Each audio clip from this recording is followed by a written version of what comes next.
Magandang umaga mga kapobre at ito po ang pangatlong pagbisita namin dito po kay yung namatay na si Kuya Ronald at ang kanyang kuya ay si Kuya Ripas, no? Si Kuya Ripas. Pero ang tiya niya ang naabutan natin dito, nandun sa kabilang bahay nga nila kung saan binurol noon si Kuya Ronald. But sa ngayon ulit ay wala dito si Kuya Ripas. Nasaan siya nanay po? Sa bukid. Sa bukid. Mga ilang kilometro mula ho dito ang layo ng bukid? So mga 10 kilometers. So mga kayang-kaya naman natin yan na lakarin, no? Hanggang 10 kilometers talaga yan. Layo pala. Oo. So by the way, kumusta ang napansin namin nung paglibing? Naglalakad lang mga tao mula dito hanggang sa bayan. So ilang kilometro yan. Oo. Grabe, no? Layo, no? Kumusta naman po ang anong mga sinagot noon ni Mayor Juris? Kabaong na to, sir. Oho. Dito ka, Nay? Dito ka. Mhm. Ano po ang mga sinagot ni Mayor noon po? Kabaong na to, sir. Oo. Wa pa rin karon nakaano amon nga to nga pagbalsa mo. Bayad. Wa pa tayo bayrin amon nga ito ay binuga na matangani ito it hingayaw baga sa sakada Mhm. para lang matigayon anang ngarong manghod nga maka ikagubong. So balik kabaong lang pala ang kay Sir Juris na binigay Oo. at mga groceries. Do Pero yun. yung iba ay nangutang ulit si Kuya Oo. sa sakada. Mm-mm. So magtatrabaho ulit siya. Oo. Nga paano matay maron sa ano nga ra sa 29. Do yun. Nasa magkano na naman ho ang nautang niya sa amo niya? Wa ko kaano sa kutana ka na, sir kung pilaan na ito nga ginbuo nga hingayaw. 15. Grabe, mga ilang na naman yon, mga ilang buwan na naman yon doon sa sakada at pagbalik na naman niya. Medyo, Balikan na man doon. oo. Dahil kay nanay na abing nga tron hay doyon man anda karong gin-ideya, sir nga buwan matinsipo ag ibayad man kay yung dalida nga raw nga manok balsamo. Tapos daya human manghod na. Last time na yun kasi napunta kami, hindi na natin na video. Binigyan rin natin siya ng konting tulong mula sa channel. Ang isip ko ay buong pagpapalibing na gastos ni Mayor para sa Ang LGU naman dito sa inyo. Nakatao matay mao sir 3,000. Yung LGU dito. Oo. Si amo mayor. Oo. Walang service, no? Kaya naglakad ng mga tao, no? Nag mat ako service kanda galing hinalit yang imaw sir. Na late pa. Oo. I see. Ito ta kami ga tas banwa ag Bago saka naman dumating. si adto. Balik tayo ibang Oo, ng nagbalik kumpanya. nga ibang Nagbalik kumpanya. lang? Mm. Okay, kaya pala ilan lang yung mga nakamotorsiklo eh. Oo. Dahil nalakad sila eh, layo-layo. Oo. Okay. So ikaw lang nag-iisang tiyahin niya? Imaw lang ron sir nga saga. Ikaw yung may-ari ng bahay na pinagburulan po? Umagad na Magad ko. Umaga, tagali ra to. Oo. Iba pa, tagali. Dapat iya tangani kung takakon doon ay Oo. man abi ako mo nga sa nanay na iya man abi kakon doon. Mhm. Wa pat 1 year. Oo. Hindi uta magsugot ako mo nga ay pangaywahan mo matamana na itpasaka atong bagay nga wa panahuman. Mm. Kaya nga ito lang namon binutang imaw sa ilaya sa akon man gumankon. Mhm. So yun lata karon sir amon nga gin kasugtanan nga ito lang kanda sila ya hindi man abi pwede iyara kay manang dahil nga saksi abis manang man. Hindi man pwede ka na ra nga Saksi, Ni Jehovah. Jehovah. bawal sa inyo pa. Mm. Bakit? Ga pangadi. Ga Yung sugal. bawal yun sa inyo, no? Oo. Yung may sugal at Oo. saka pinapangamuyoan ang patay, wala, no? Sa inyo, no? Opo, may mga paniwala kasing ka doon. Sa Katolik ay okay, dinadasalan talaga yung patay, ano? Sa born again, na niniwala sila na ang pagpatay na hindi na dapat ipanalangin pa. Pagbuhay, dapat yun ang pagpapanalangin.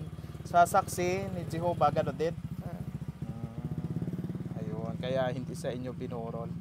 Pero binuburol din sa inyo ang namatay. Ito, Ginaano matanan daron sa anda. Pag ganyan.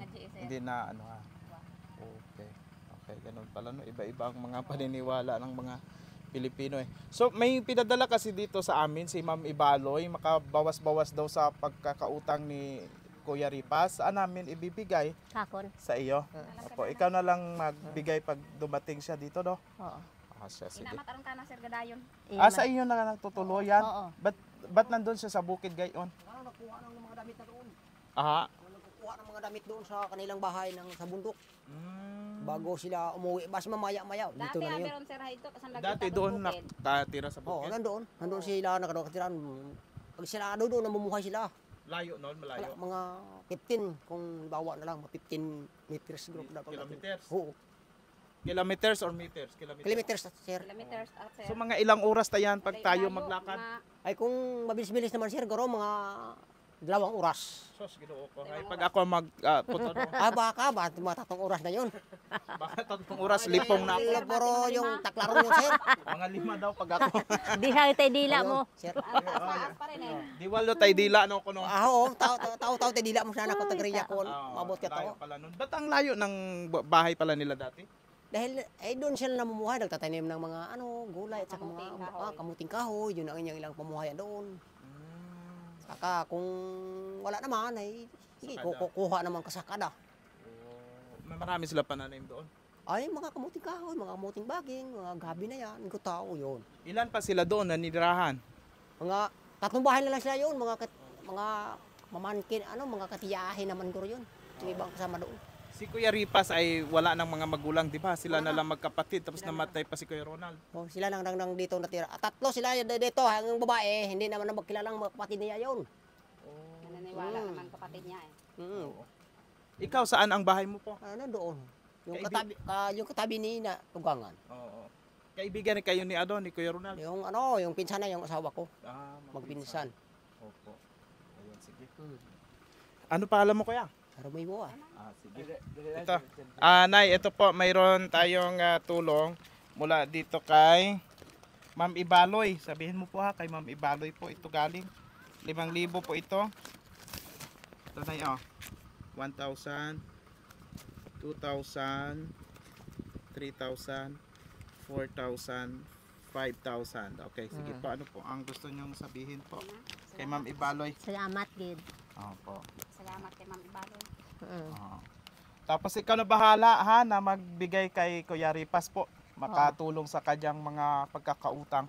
And then mayroon naman kaming regalo sa inyo galing sa sa ating mga taga Ontario, Pinoy Ontario vendors. So, tag-isa sila. Si Kuya, bigyan nating mayroon kaming spam. Nakatikim ka na yung spam, Nay? Hindi pa rin. Hindi pa? Hindi pa. Sir. Ngayon na lang, sir. Baka ngayon makatikim Tikman. Tikman natin ito. Ayan, galing ito sa ating mga kababayan sa Pinoy Vendors Ontario ha. Okay, ano po ang gusto niyong sabihin? Ay, salamat sir sa nagbigay sa amin ito para matikman naman. Opo. Ayun lang. Ayan, sige. Kay nanay naman, Nay, Pinoy Vendors Ontario. Canada. Ayan. Salamat nga abo. Welcome po. Ikaw rin nanay, mayroon din ikaw spam. Thank you kita po sir. Ayun, sige po. And sino pa dito? Good morning. Sige Nay, okay na tayo. May ilan pa ang atin dyan para papilahin natin sila dito. Ayan. Umigay tayo dito sa baryo ng spam. Sige, dito tayo. Para isahan na. Dito tayo nang, dito. Okay, lik kayo. Dito na natin ipamigay. Ilang pamilya kayo? Ito, anak ko to. Sige. Abo dun sir. Okay, galing sa Pinoy Ontario vendor sa Canada. Message po sa kanila. Salamat ma'am. Bigyan ako nito. Apo, sige. Next. Taga dito rin ikaw? Dayo mo lang ako, iya sir, taga Cebu ako. Oh, taga Cebu, madekay na unsa. Asawa ko, taga Aklan. Dito ka nakapag-asawa? Ha. O batiin mo taga Cebu? Ay, ako sa Aklan. Hindi man ganyan magsalita ang mga taga Cebu. Hindi nga ni, pero di ko atius katigwag Cebuon sir, buhay yun. Naunsa man. Unsa na Imo manggikalipatan ang kuan. Gani. ang lingwahe sa Cebu. Cebu. O sige, daghang salamat sa mga taga Pinoy Ontario. Kayong salamat sa gihatag nga ang pagkaon. Yun. O sige. Next, tatay, dali ka tay. De. Ako daw. Panugangan niyo daw ito eh. Bukon ma'am. May akong sarili nga balay magkatong sa ilahan. Yaling ito sa Pinoy Vendors Ontario, Canada. Spam, tatay. Ano imo nga mensahe, Canada? Ano gusto ni mong habalon, Canada? Alin ko na ihamba mo tay? Salamat. Aron. Inaklanon lang, ano imong gustong habalon sa Pinoy Vendors Ontario? Sige tay, imong kaunon nindo na Okay, sige. Salamat. Okay yon. One it one. Okay na?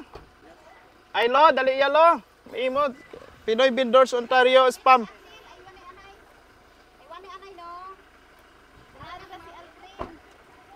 Hay masadya ta kita abot tay atong pasalubong. Malipayon kami. Merry Christmas salin sa Pinoy Vendors Ontario, Canada.